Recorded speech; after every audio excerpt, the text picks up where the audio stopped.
Good morning students. मैं Sita Soni, assistant professor department of zoology, GHS government PG college Sujangarh. आज हम BSc part second के paper second के topic humoral immunity जो है उसके ऊपर डिस्कशन कर रहे हैं। तो mechanism of humoral immunity, humoral प्रतिरक्षा की जो क्रियाविधि होती है वो इस प्रकार है कि ह्यूमरल प्रतिरक्षा में प्रमुख रूप से बी लिम्फोसाइट मुख्य भूमिका निभाती है, परंतु इसके साथ ही टी लिम्फोसाइट और मैक्रोफेज कोशिकाएं भी इस प्रकार की प्रतिरक्षा में आवश्यक होती हैं। किसी विशेष प्रकार के एंटीजन के लिए प्रयुक्त बी लिम्फोसाइट समर्थ बी लिम्फोसाइट कहलाती है। रोगजनक के शरीर में प्रवेश करने पर रोगजनक को वृहत भक्षकाणु फेगोसाइटोसिस की क्रिया के द्वारा अंतर्ग्रहित कर लेती है। वृहत भक्षकाणु रोगजनक का अर्धपाचन कर देती है और इनमें से एंटीजन को सीधे समर्थ बी लिम्फोसाइट को स्थानांतरित कर देती है, जो लिम्फ नोड्स में या लसिका पर्व में पाए जाते हैं। एंटीजन समर्थ बी लिम्फोसाइट कोशिकाओं के सक्रियण में सहायक टी लिम्फोसाइट का सक्रियण करते हैं। बी लिम्फोसाइट सक्रियण में सहायक टी लिम्फोसाइट भी सहायता करती है। सहायक टी कोशिकाएं लिम्फोकाइन नामक एंजाइम का स्रावित करती है, जो बी लिम्फोसाइट के सक्रियण के लिए उत्तरदायी होता है। वृहत भक्षकाणु भी एक विशेष पदार्थ का सीक्रेशन करती है जिसे इंटरल्यूकिन फर्स्ट कहते हैं। यह बी लिम्फोसाइट और टी लिम्फोसाइट को सक्रिय बनाता है। सक्रियता एवं समर्थ बी लिम्फोसाइट में वृद्धि होती है। इसके बाद यह कोशिकाएं माइटोसिस द्वारा बार बार विभाजित होती है। इनमें से कुछ बी लिम्फोसाइट प्लाज्मा कोशिकाओं में विभेदित हो जाती है और प्लाज्मा कोशिकाएं प्रतिरक्षी का निर्माण करती है। कुछ सक्रिय बी लिम्फोसाइट प्लाज्मा कोशिकाओं में विभेदित नहीं होती, वरन स्मृति कोशिका या मेमोरी सेल में रूपांतरित हो जाती है। कुछ समय बाद अगर संक्रमण होता है तो स्मृति कोशिकाएं प्रतिरक्षी उत्पन्न करने में सक्षम होती है। प्रतिरक्षी प्रतिजन के साथ प्रतिक्रिया कर इनके प्रभाव को नष्ट कर देती है। प्रतिरक्षी प्रतिजन प्रतिक्रिया से या तो रोगजनक निष्क्रिय हो जाता है या रोगजनक द्वारा स्रावित विष का प्रभाव समाप्त हो जाता है, या यह प्रतिक्रिया भक्षकाणु और न्यूट्रोफिल को सक्रिय करती है, जो फेगोसाइटोसिस द्वारा इनको अंतर्ग्रहित कर समाप्त कर देती है, या कॉम्प्लीमेंट सिस्टम के माध्यम से रोगजनक समाप्त कर दिया जाता है। रोगजनक का शरीर में सबसे पहले जो है रोगजनक शरीर में प्रवेश करता है और इसके बाद रोगजनक से एंटीजन का वृहत भक्षकाणु द्वारा लसिका पर्व में स्थानांतरण होता है। फिर वृहत भक्षकाणु द्वारा प्रतिजन बी लिम्फोसाइट में स्थानांतरित बी लिम्फोसाइट का सक्रियण करता है।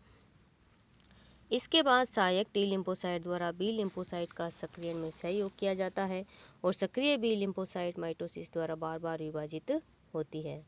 ये बी लिम्फोसाइट का इस प्रकार से एक पुंज तैयार हो जाता है।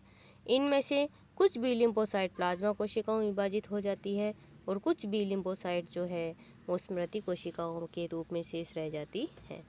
स्मृति कोशिकाएं कई वर्षों तक एंटीबॉडी का स्रावण करने में समर्थ होती है और रोगजनक के पुनः आक्रमण पर शरीर का रोगों से बचाव करती है, जबकि कुछ बी लिम्फोसाइट जो कि प्लाज्मा कोशिकाओं में विभेदित हुई थी, ये विशिष्ट प्रतिरक्षी का स्रावण करती है और ये प्रतिरक्षी लसिका व रुधिर के माध्यम से संक्रमण वाले स्थान में स्थानांतरित हो जाती है। इस प्रकार से ये ह्यूमरल प्रतिरक्षा की क्रियाविधि होती है।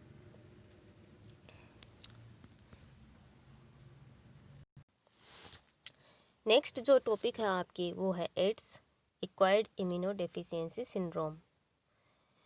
एड्स जो है वो भयानक और तेजी से विश्व में फैलने वाला एक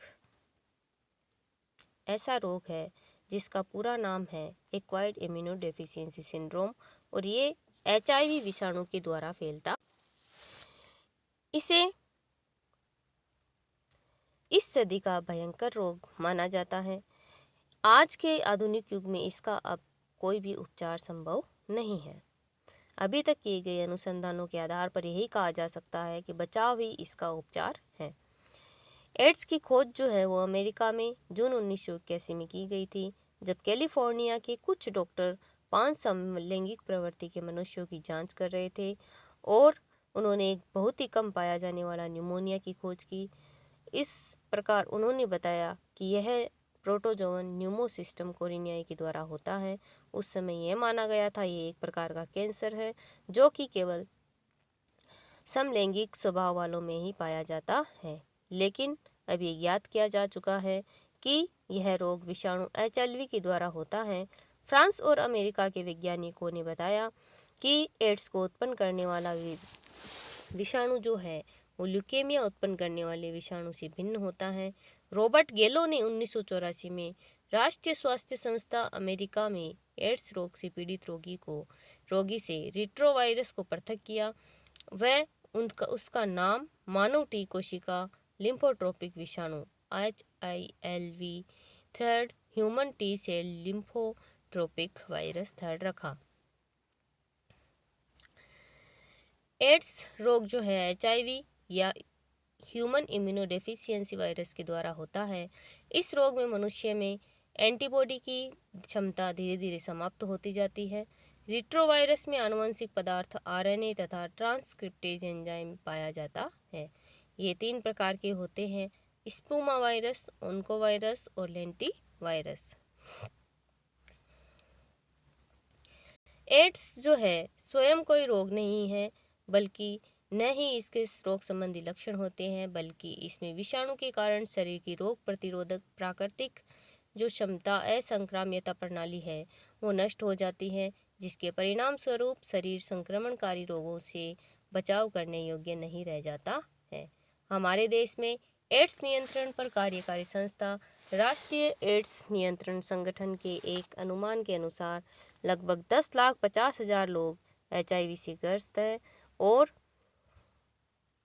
हमारे देश में राष्ट्रीय एड्स नियंत्रण संगठन के अनुसार 1993 तक उनके द्वारा किए गए परिणामों से ज्ञात हुआ है कि 42% रोगी जो यौन संबंधों में लिप्त थे ऐसे हैं और 14% रुधिरदाता है जो कि पेशेवर रुधिरदाता है और एक ही सुई से नशीली दवाओं का सेवन करने वाले 13% थे, जिनमें कि सबसे ज़्यादा प्रभावित युवा वर्ग है। भारत में HIV संक्रमण फैलने का मुख्य कारण असुरक्षित यौन संबंध, रुधिर आदान और रुधिर घटकों का उपयोग होता है। HIV की स्ट्रक्चर यदि हम देखें तो यह एक आवरण युक्त विषाणु होता है जो 90 से 120 नैनोमीटर व्यास का होता है, गोलाकार होता है जो वास्तव में पॉलीहेड्रल है। ये सूक्ष्मदर्शी से दिखाई नहीं देते। इलेक्ट्रॉन माइक्रोस्कोप में इस वायरस में न्यूक्लियोप्रोटीन का एक कोर दिखाई देता है जिसमें एक स्ट्रैंड RNA और प्रोटीन पाया जाता है। वायरस RNA के साथ ट्रांसक्रिप्टेज एंजाइम भी पाया जाता है।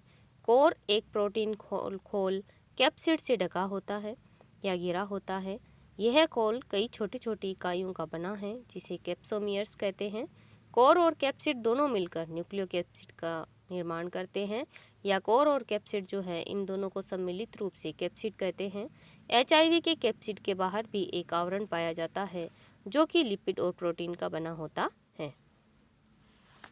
जब HIV परपोषी कोशिका को संक्रमित करता है तो सबसे पहले विषाणु RNA एंजाइम की उपस्थिति के अनुलेखन द्वारा एक स्ट्रैंड वाला DNA बनाता है जो बाद में 2 स्ट्रैंडों वाला DNA में परिवर्तित हो जाता है। यह DNA परपोषी के गुणसूत्रों से आबद्ध हो जाता है।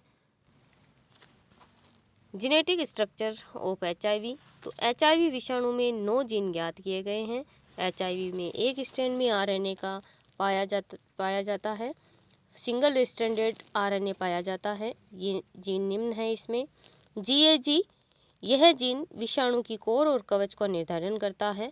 POL, यह जीन अनुलेखन ट्रांसक्रिप्टेज एंजाइम और एंजाइमों को कोडित करने का कार्य करता है। ENV, TAT, VPR, REF, VIF, VPO, NEF, ये जीन जो है इसके अंदर पाए जाते हैं। HIV वायरस जो है इसको हम रुधिर कोशिका में स्वतंत्र रूप से या प्लाज्मा से, वीर्य से, सर्वाइकल द्रव्य से लार, दुग्ध, आंसू, त्वचा की कोशिका, फुफ्फुस द्रव्य और कोशिकाओं से प्राप्त कर सकते हैं। इंक्यूबेशन पीरियड या उष्मायन अवधि, तो शरीर में HIV के प्रवेश के बाद रोग के चिन्ह और लक्षण प्रकट होने का समय जो है वो कुछ माह से लेकर 8 से 10 वर्ष का हो सकता है। HIV के प्रवेश के समय में से इसकी पुष्टि होने की अवधि को विंडो पीरियड कहते हैं। इसका संक्रमण जो है वो असुरक्षित यौन संबंध या संवाहक व्यक्ति से रुधिर आदान ब्लड ट्रांसफ्यूजन द्वारा, संक्रमित माँ से उसके बच्चे को, रोगी द्वारा उपयोगित सुई का स्वस्थ मनुष्य द्वारा उपयोग करने पर हो सकता है। लक्षण इसके, तो इसका जो है कोई विशेष लक्षण नहीं है। ऐसे व्यक्ति अनजाने में ही एक दूसरे को संक्रमित कर देते हैं। HIV हमारे शरीर में प्रवेश कर हमारे शरीर में विद्यमान रोगों से लड़ने की प्रतिरोधक क्षमता को समाप्त कर देता है। टेस्ट, एड्स का जो टेस्ट है उसे एलाइजा कहते हैं, एंजाइम लिंक्ड इम्यूनोसोर्बेंट ऐसे। एलाइजा परीक्षण में धनात्मकता आने पर एक और पुष्टि टेस्ट किया जाता है जिसे वेस्टर्न ब्लॉट टेस्ट कहते हैं। एक बार HIV शरीर में प्रवेश करने के बाद एलाइजा परीक्षण में धनात्मक नहीं दर्शाता। ऐसी दशा में 3 माह के बाद में 3 एलाइजा परीक्षण करवाने चाहिए। संभावना बनी रहती है कि तीसरे एलाइजा परीक्षण में धनात्मकता प्रमाणित हो सकती है। प्रिवेंशन या बचाव, तो जब भी इंजेक्शन लगवाने की आवश्यकता हो तो डिस्पोजेबल सुई या फिर साफ निर्जमीकृत स्टेरलाइज्ड सुई का उपयोग करें। अधिकृत रक्त बैंकों से ही जो है ब्लड ट्रांसफ्यूजन के लिए ब्लड का यूज़ ले। यौन संबंध सिर्फ एक ही साथी से रखें। दूसरे मनुष्य द्वारा उपयोगित सुई या नशीली दवाओं का सेवन नहीं करें और एड्स से पीड़ित महिलाएं जो है वो गर्भ धारण नहीं करें।